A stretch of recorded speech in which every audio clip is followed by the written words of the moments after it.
안녕하십니까. 신주기 목사입니다. 신주기 목사와 함께하는 잠언 묵상, 오늘 104강이 되겠습니다.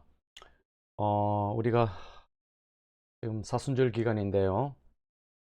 오늘 우리에게 주시는 말씀은 잠언 17장 20절에서 22절 말씀입니다. 마음이 굽은 자는 복을 얻지 못하고 혀가 패역한 자는 재앙에 빠지느니라.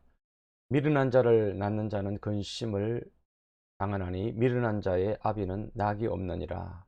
마음의 즐거움은 양약이라도 심령의 근심은 뼈를 마르게 하느니라. 아멘.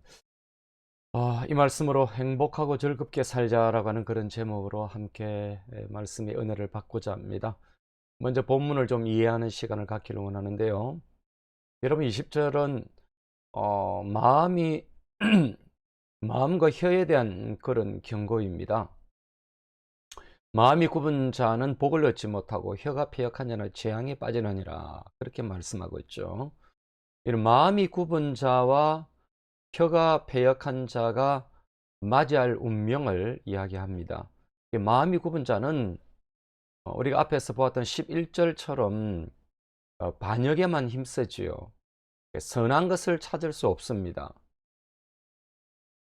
그는 불화를 심고 앙심이 가득한 자로서 자기 휴식과 명예의 손실을 보상해 줄 만한 것을 얻으리라고는 그런 기대할 수가 없습니다. 에, 그런 사람은 그 일에서 어떤 합리적 만족도 얻을 수가 없죠. 그런 사람은 복을 얻지 못하지요. 그리고 혀는 마음의 표현입니다. 마음이 삐뚤어진 사람은 혀도 삐뚤어져 복도 못 받을 뿐만 아니라 재앙을 면할 수가 없는 것입니다. 곧 그런 사람은 물질적인 풍요와 마음의 인식과 또 이런 하나님에 대한 인식, 또 마음의 평강, 이런 인생의 즐거움을 누리지 못할 것이고 재앙에 빠지고 마는 것입니다. 여러분 21절은 미련한 자에 의한 고통의 교훈입니다. 미련한 자를 낳는 자는 근심을 당하나니 미련한 자의 아비는 낙이 없느니라. 여러분 이 말씀은 미련한 자의 부모가 겪어야 하는 근심과 불안을 다루고 있습니다. 즉 본절에 이 본 구절에 이 두 가지 미련이라는 단어는 원어가 서로 다릅니다. 앞에 미련이라고 하는 히브리 언어는 케실이라는 단어로 지적이고 영적이며 도덕적인 어리석음을 나타낼 때 사용되는 언어입니다. 그리고 여러분 뒤에 나오는 그 미련이라고 하는 단어는 나발입니다. 나발. 여러분 성경에 아비가일의 남편 나발노죠. 여러분 미련하다. 종교적인 어리석음을 나타냅니다. 이렇게 미련한 자들은 자신을 과신한 나머지 아버지의 충고나 징계를 받아들이지 않고 계속적으로 어리석은 행동을 함으로써 아비의 근심이 되죠.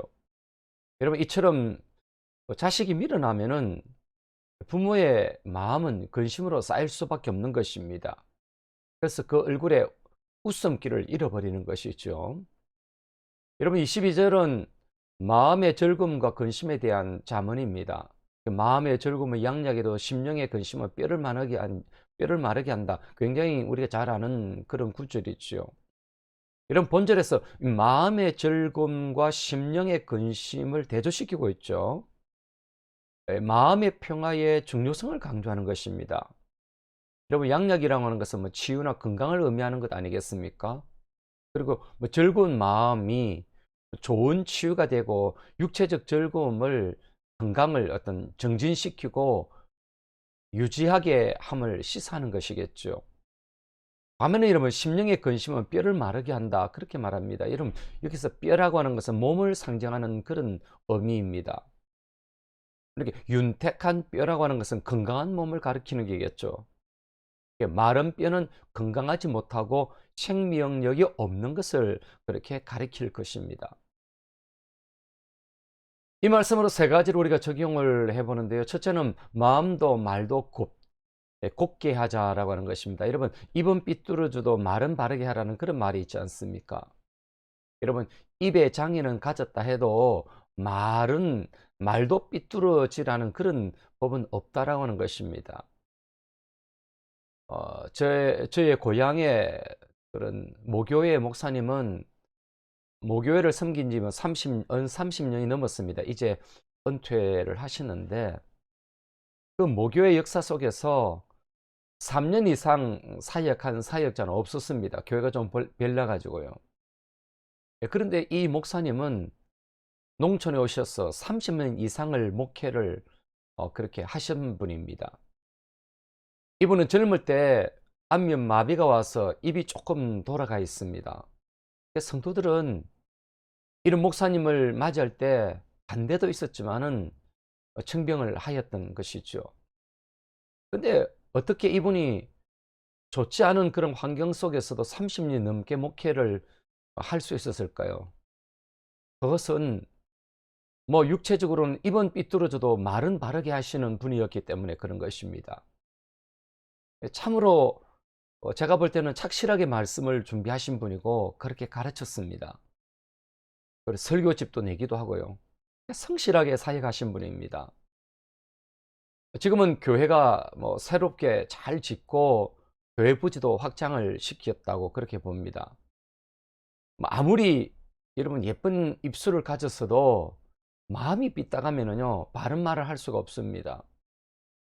중심을 보시는 하나님 앞에서 마음을 곱게 가져야 합니다. 여러분 어릴 때 이불에 오줌을 뭐 싸면은 어머니는 그 무거운 솜 이불을 태양빛 아래에서 그렇게 말리죠. 여러분 지금 내 심령에 삐뚤어진 그런 오줌 지도가 그려져 있다면은 심령의 이불을 주님의 강한 빛 앞에서 말려야 하지 않겠습니까? 이런 마음이 굽으면 자기만 손해입니다. 그 굽은 마음에서 말을 뱉으면 재앙이 찾아오는 것입니다. 여러분 눈으로 꽃을 한번 보십시오. 아름다움이 느껴집니까? 마음의 눈으로 여러분 성경을 읽으십시오. 감동이 옵니까? 심령이 착한 것입니다. 그것은 휘어진 마음과 삐죽거리는 입을 바르게 하셔야 합니다. 훨씬 세상이 아름다워 보일 것입니다. 여러분 지나가고 나면은 아무것도 아닌 것이 지금 미워할 만한 것들 아니겠습니까?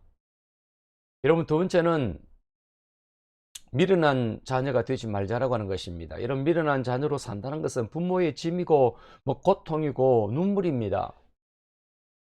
이 미련한 자식을 둔 부모는요 낙을 포기하고 사는 것입니다. 여러분 노인이 되면은 자식 자랑하는 그런 기분으로 사는 것 아니겠습니까?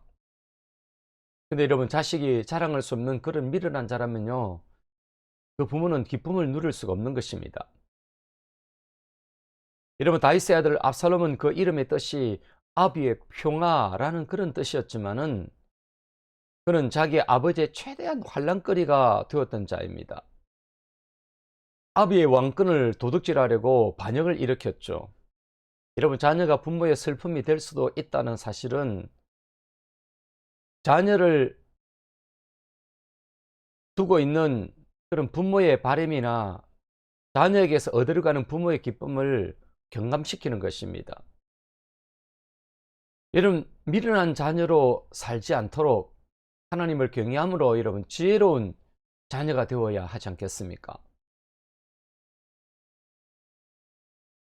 하나님으로부터 지혜를 얻어서 우리가 미련함에서 떠나야 좋은 자녀가 될 수가 있습니다.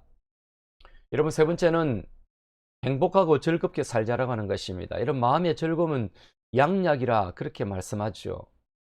여러분 오늘날의 표현으로는 마음의 즐거움은 엔돌핀이 돌아서 심령과 육신의 약이 된다 이렇게 할 수도 있을 것입니다.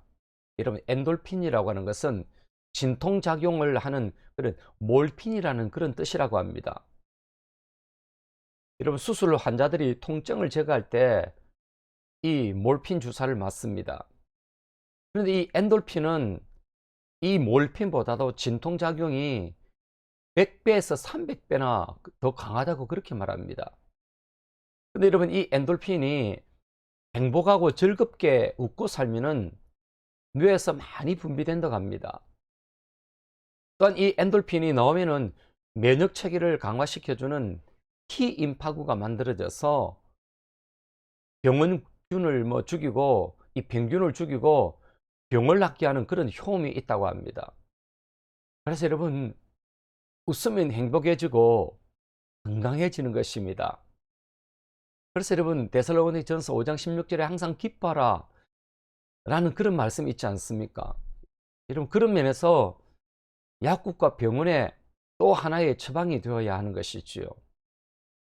여러분, 크게 웃으면 이 광대뼈 주위의 근육이 자극을 받아서 얼굴 근육이 함께 움직이고 광대뼈 주위의 피와 신경이 이 뇌하수체를 자극해서 엔돌핀이 막 분비를 하고 촉진시킨다는 겁니다. 그러니까 여러분, 웃음과 기쁨과 행복은 약입니다. 약. 반면에 여러분, 마음의 근심은 스트레스가 되죠. 마음의 스트레스는 여러분, 만병의 근원 아니겠습니까? 뼈를 썩게 하는 근심은 여러분, 다 주님께 맡겨봅시다. 여러분, 주 안에서 행복하고 즐거워하고 건강하고 뭐 건강해 또 맛도 맛있는 것도 먹고 여행도 갈 수 있겠죠. 여러분, 그래서 행복하시고 즐거워하셔서 행복하셔야 합니다. 뭐 인생 별것이 있습니까? 길이도 여러분 90이고 100이고 그렇지 않겠습니까? 특별히 이번 사순절 기간인데요. 예수님의 십자가의 결과가 뭡니까? 목적이 뭡니까, 여러분? 그것은 우리에게 진정한 기쁨을 주는 것 아니겠습니까? 천국의 기쁨을 맛보라고 하는 것 아니겠습니까?